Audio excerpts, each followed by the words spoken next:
Alright everybody, welcome back. Now we're going to go ahead and do the front and back brakes on this 2010 ZX10R.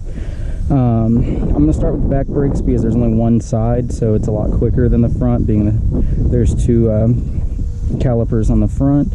So let's go ahead and get started. You want to make sure, it's a lot easier if you have stands because the bike is standing straight up and it holds it in one spot. It's just, if something falls underneath it, it's a lot easier to see where it is. Pick somewhere where you're just going to be, you know, working in a clean environment. It kind of sucks working outside, but at least, you know, it's not like filthy out here or anything. So we're going to go ahead and start by loosening the Allen bolts that hold the rear caliper on. Let's go ahead and get these off.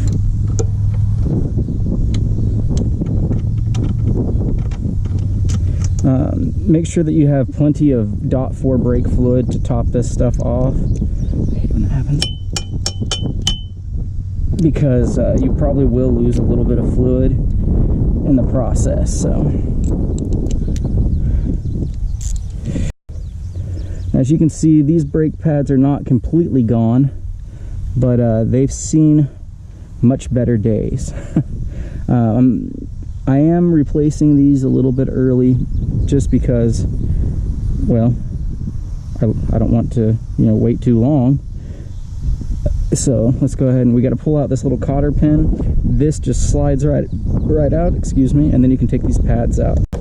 Now, I'm not exactly practicing what I preach here, but it is nice to make sure that you do have the correct tools available for the projects that you're starting, especially considering you'll get yourself in some sticky situations not paying attention. Get yourself in a little bit too deep and not have, you know, one simple tool that you need, and that really puts things on hold. Poor planning on your part is eventually going to constitute an emergency on your part.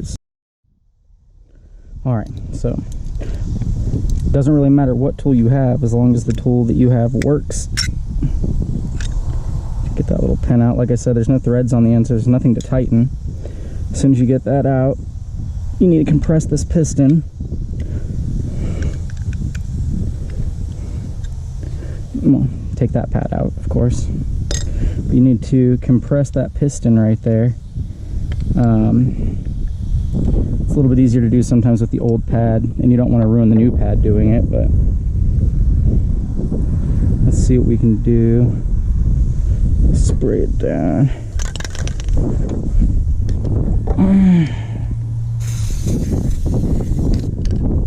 Wish I had some brake clean. That's okay.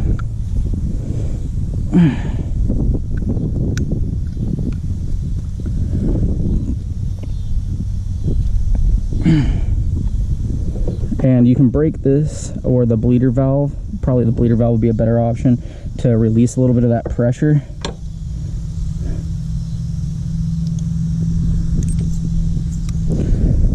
That way you can compress those a lot easier. I don't really like to do that because you lose some fluid and it's just wasteful, but it does work.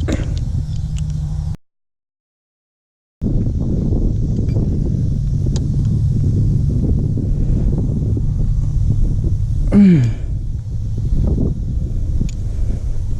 don't need to open it all the way, just enough to let some of that pressure out.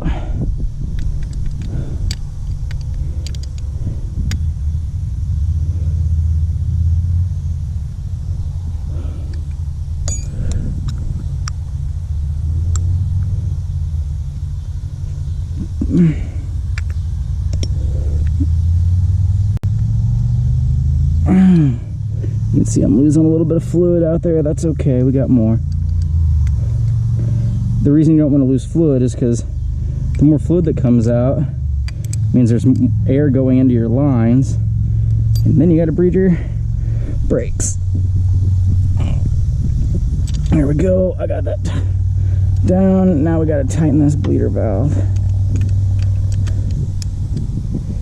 And yes, you do want to tighten it all the way.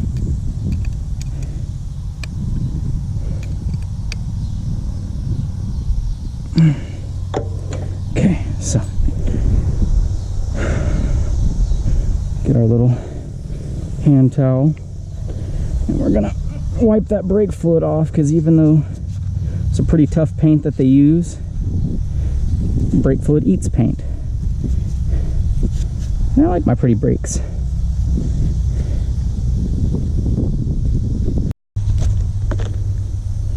Alright, so you've got these nice new brake pads versus these old worn ones. You can see probably really only used about half of them. They're not wearing evenly, which is a concern, but I'm sure we'll survive. So we'll put them back on the same way the old ones came off.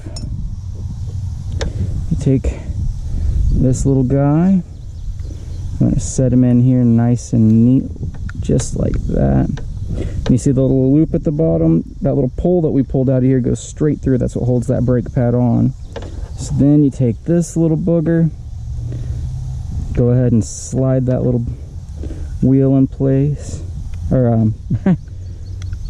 whatever. Put that on there. We're going to go ahead and slide this guy through. And there we go. First time I ever did these, I was so scared because it didn't thread in that last little thing. That scared the crap out of me.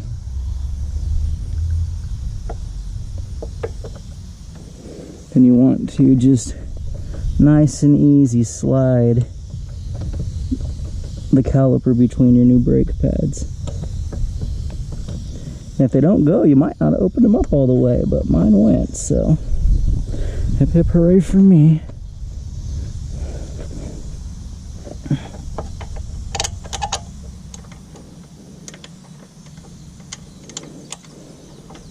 Then you can go ahead and put in your original bolts that we took out.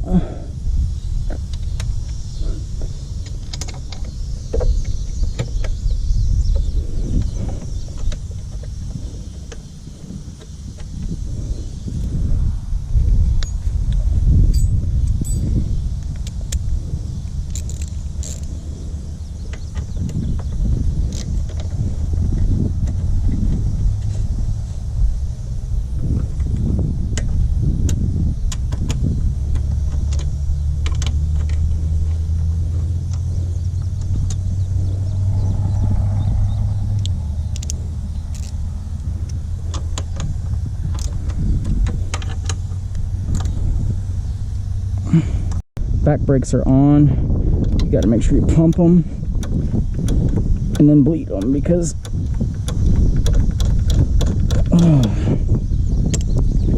like I said earlier, guys, you do not want air in your damn brake lines.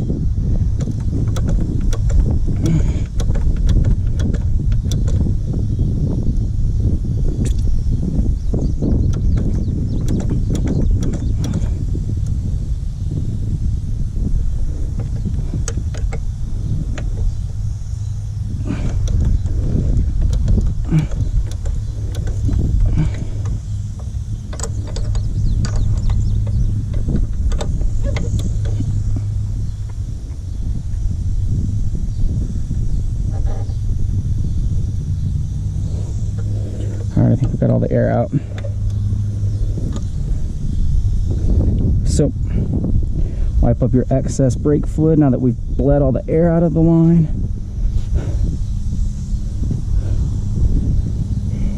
Take it to the car wash after.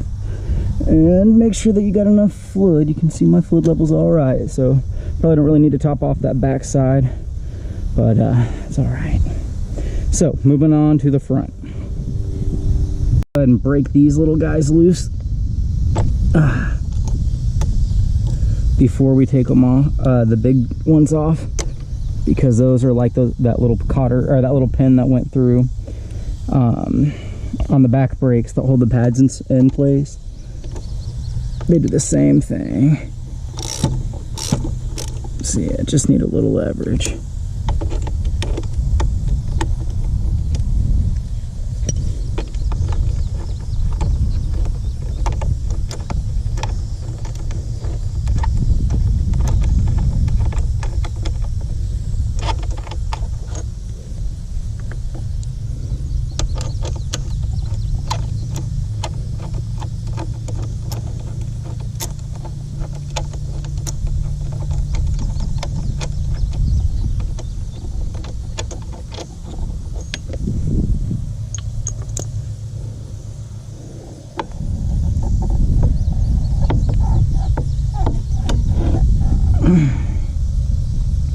These brake pads were a little further gone, but they've also been on there a little bit longer.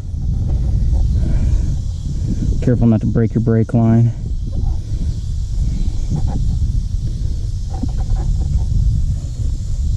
Go ahead and get your little Allen bit and take these little screws out.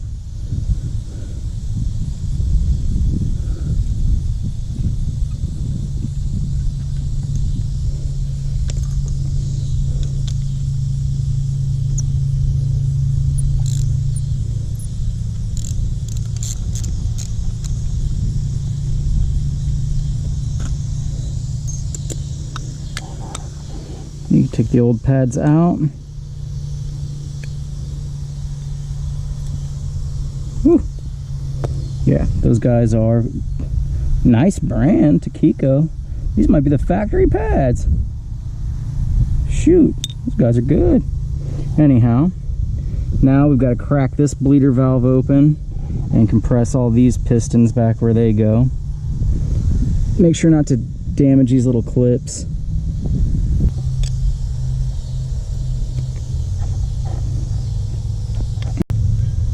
If you're having too much trouble, feel free to put your old pads back in there and pry something on those bitches.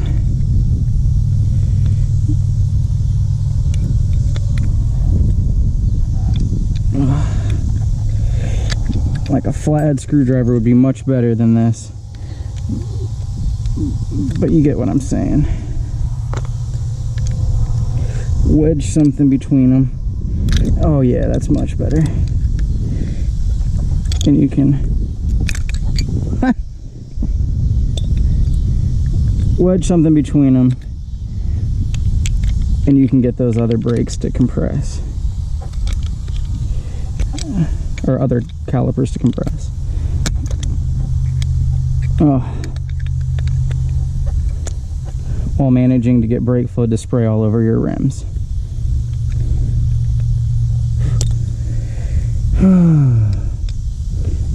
A little quicker than I did it, you should get your bleeder valve locked shut.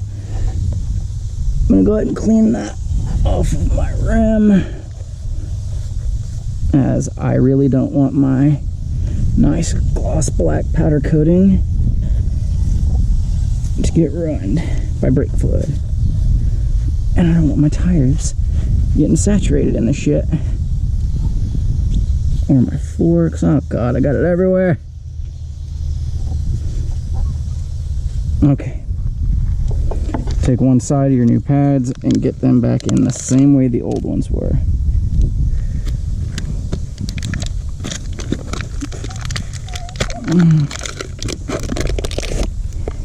Yeah, these pads are obviously much cheaper than the ones that came factory.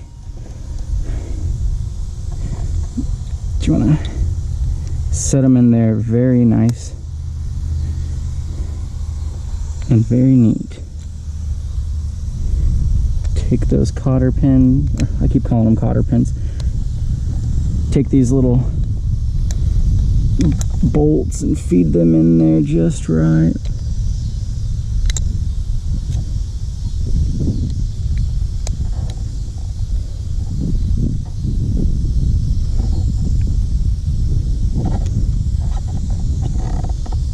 But from the correct end, for sure.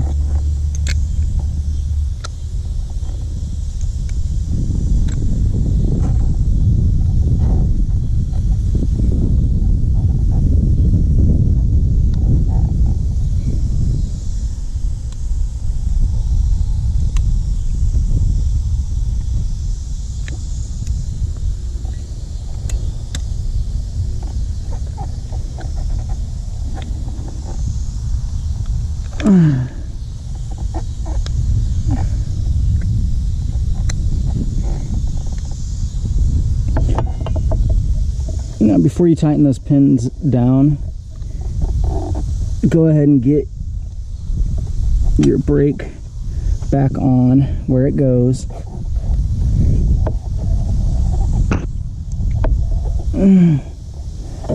As gently as you can. Remember, you don't want to damage your new brakes.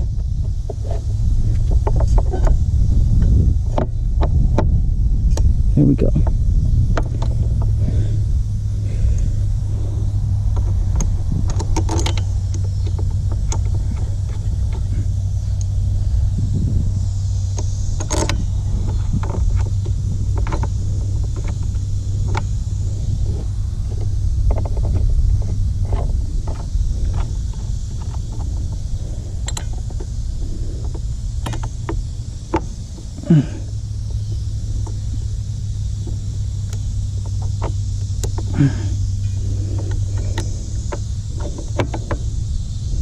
Okay, now when you're putting these back in, sometimes you do have to press on the brake pads. There's like a spring that pushes them down, but you have to press the brake pads up. That way the holes will line up and you can push the pin through, so keep that in mind.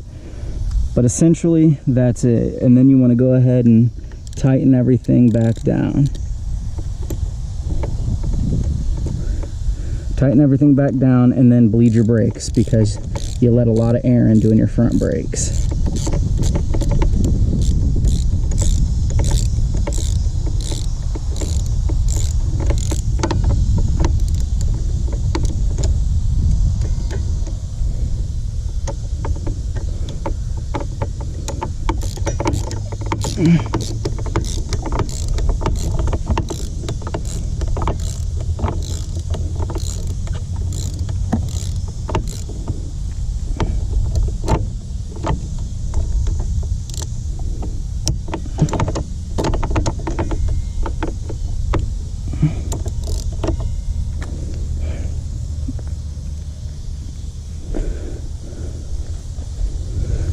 Okay, get this big guy. Tighten these back down and then repeat on the other side.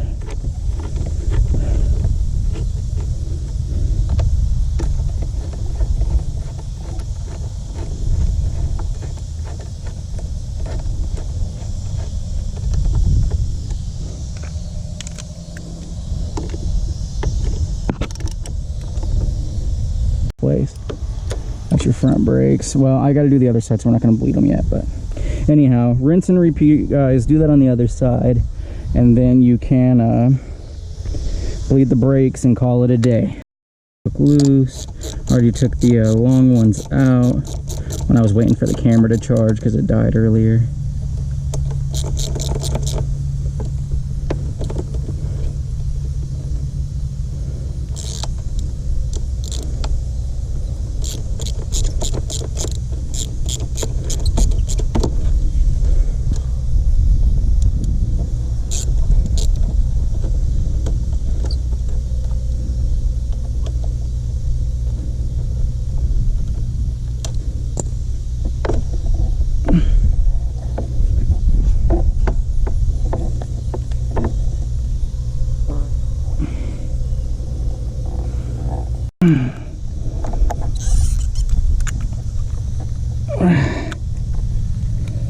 That's probably enough room.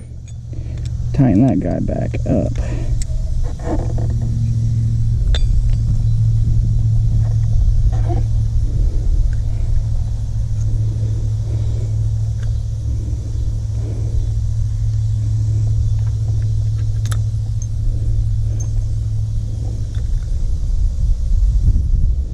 Not quite as good as the other side, which makes me wonder why they're wearing uneven, but whatever. Oh, nice fresh pads.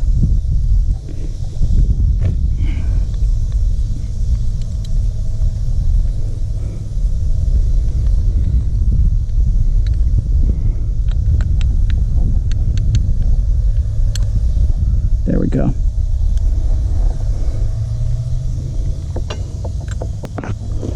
Now, I've only ever paid somebody to do my brakes one other time. Or one time, actually. And that was before I'd ever attempted to do my own brakes. While the guy was in there doing my brakes, I was able to watch a video teaching me how to do it. And I did not want to pay afterward, but I did because, you know, it was already agreed upon. But just so you guys know, it was about $100. And these pads cost me like maybe, I think front and back, I think I paid like $50. But you know, I have no idea what quality or type or brand of brake pad the man put on there. Probably good, because it was a good shop. But I could have, you know, moral of the story is I could have done it and saved myself a lot of money, at least $50. So, you know, don't be afraid to try to do your own maintenance, guys, because it's not that bad. You know, make sure you have the right tools to do it. Make sure that you have the right tools before you dive in. But most of these little things like brakes, exhaust, kickstands, stuff like that, you can do on your own and save quite a bit of money. So hopefully this little video tutorial I did for you helped you guys, you know, get a better understanding of how to work on your bikes. But you know, almost every sport bike has the same brake set. Okay guys, I've got the front brakes put back together on both sides and the lines have been bled. I pulled the back brake off and went ahead and put that pin back in to make sure that rod doesn't fall out, letting my pads loose. Took the bike down to the end and back of the drive. Turns out okay. So thanks for tuning in. Tune in again soon for a progress video on the 2007 Recovery ZX10 and future drag racing videos of this bike. Hope you like the content that we'll have coming your way. Like, subscribe, and comment, guys. Have a good night.